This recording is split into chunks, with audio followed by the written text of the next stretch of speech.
গত কুরবানিতে গিয়েছিলাম জয়মণ্ডপ হাট। প্রথমবারের মতন গিয়েছিলাম, একদম গ্রামীণ একটা পরিবেশ, চারদিকে সবুজের সমারোহ। গিয়েছিলাম কোরবানির গরু কিনতে। তো অনেক গরু দেখাদেখি করলাম, খোঁজাখুঁজি করলাম, খোঁজাখুঁজি করার পর অবশেষে একটি গরু পছন্দ হয়েছিল। তো এই গরুটি পছন্দ হয়েছিল, আর যেহেতু এই গরুটি পছন্দ হয়েছিল এটা নিয়ে অনেক দামাদামি মোলামুলি করা হলো ব্যাপারীর সাথে। ব্যাপারী ভাই তো দিবে না দিবে না। তো অনেক মোলামুলি করার পর অবশেষে টাকাটা বুঝিয়ে দিই, তাও নিতে চাচ্ছিল না, আরও বেশি টাকা দাবি করছিল। তো অবশেষে পাওনা টাকা বুঝিয়ে দেওয়ার পর গরুটা নিয়ে চলে আসলাম বাসায়। তো বাসায় আসার পর অবশ্যই এটাকে যত্ন নিতে হবে। তো একটা জিনিস আমি লক্ষ্য করেছি যে অনেকেই কুরবানি গরু কিনে কিন্তু বাড়ির বাইরে বেঁধে রাখে। তো গরু তেমন যত্ন করা হয় না, অনেকের সময় দেখা যায় প্রচুর রোদে পুড়ছে, অনেক সময় বৃষ্টিতে ভিজছে। কিন্তু আমার এই বন্ধু খুব চমৎকারভাবে গরুকে রাখার একটা ব্যবস্থা করেছে, দেখতে পাচ্ছেন চমৎকার একটি রুমের ভিতরে রাখা হয়েছে।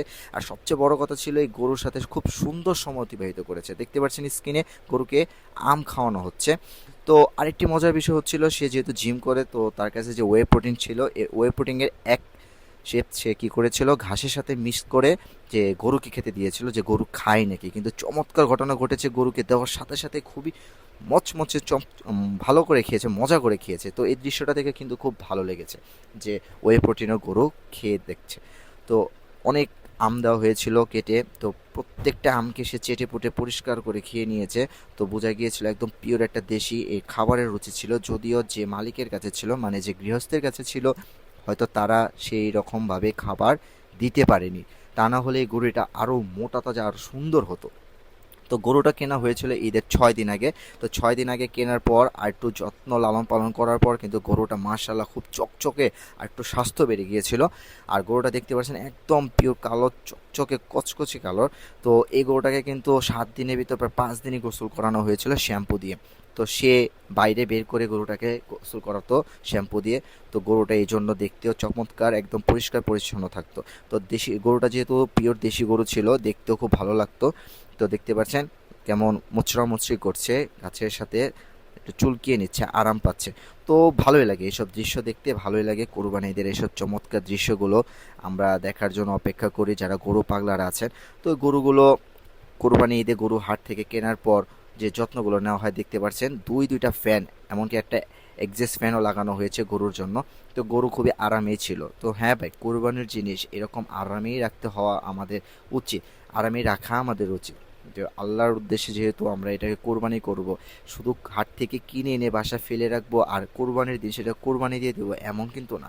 তো এদের প্রতি আমাদের সহানুভূতিতা দেখাতে হবে, মায়া দেখাতে হবে, এদেরকে আমাদের পরিচর্যা করতে হবে, যাতে আল্লাহ তাআলাকে রাজি খুশি করানো যায়, আল্লাহ তাআলাকে খুশি করানো যায়। কোরবানির উদ্দেশ্যই তো হচ্ছে ভাই খুশি করা, আল্লাহকে খুশি করা। তো এই গরুটা সাথে যতটুকু সময় অতিবাহিত করা হয়েছে, কেন গরুটার সাথে খুব ভালো সময় স্পেন্ড করা হয়েছে। তো গরুটা খুব খাদক ছিল, মানে পেটুক ছিল, যা দেওয়া হতো তাই খেত।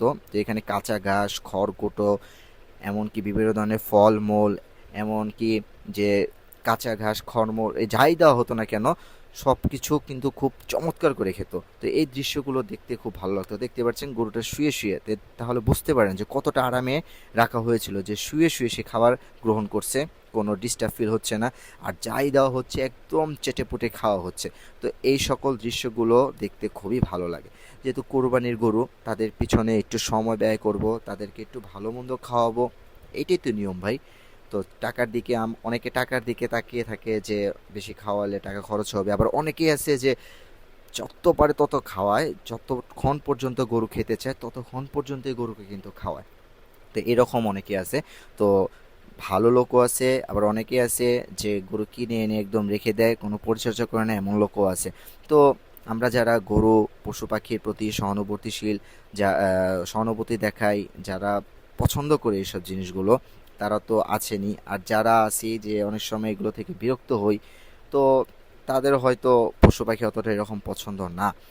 কুরবানির গরু বছরে একটা বার আসে, অনেকেই 1 মাস আগে, 1 সপ্তাহ আগে, 10 দিন আগে কিনে লালন পালন করে খাবার খাওয়ায়, কারণ সে তাতে মজা পায় এই জন্য করে। আবার অনেকে হয়তো চাঁদ রাতে কিনে আনে, যে ভেজাল পছন্দ করে না, চাঁদ রাতে কিনে আনলো আর কোরবানিদের দিন সেটা কোরবানি দিয়ে দিল। তো যার যেরকম ইচ্ছে। তো এই বিষয়টা মূলত এই ভিডিওটা করার উদ্দেশ্য ছিল যে যে ছোট্ট গরু কিনেছে কিন্তু তার মনটা খুবই বড় ছিল। সে 5 কেজির উপরে আম একদিনে কেটে খাইয়েছে, তারপর কেজিতে কেজিতে কুড়া ভুসি খাইয়েছে। আর পুরো ঘরটা দেখতে পাচ্ছেন যে খ্যাট দিয়ে একদম মুলিয়ে রাখা হয়েছে যাতে স্লিপ খেয়ে না পড়ে যায়, এই জন্য পুরো ঘরের ভিতর কিন্তু এরকম শুকনো খড়কুটো রাখা হয়েছিল যাতে স্লিপ না খায়। কাঁচা ঘাস দেখতে পাচ্ছেন যে আটিতে আটিতে কাঁচা ঘাস এনে দেওয়া হয়েছিল, সে মজা করে খেয়েছে, কুড়া ভুসি খেয়েছে, মানে যা দেওয়া হয়েছে তাই খেয়েছে। তো এই সকল দৃশ্যগুলো দেখে খুব ভালো লেগেছে, তার কাছে হয়তো আমার চেয়ে বেশি ভালো লেগেছিল, যার কারণে সে টাকার দিক কোনো চিন্তা করেনি, যখন যেটা মনে হয়েছে সেটাই খাইয়েছে এবং গরুও তার সাথে খেয়েছে, এতে করে সে আরও বেশি মজা পেয়েছে। তো কুরবানি জিনিসটা বছরে একবার আসে, আমাদেরও উচিত যে এই সময়টাকে স্মরণীয় করে রাখার জন্য।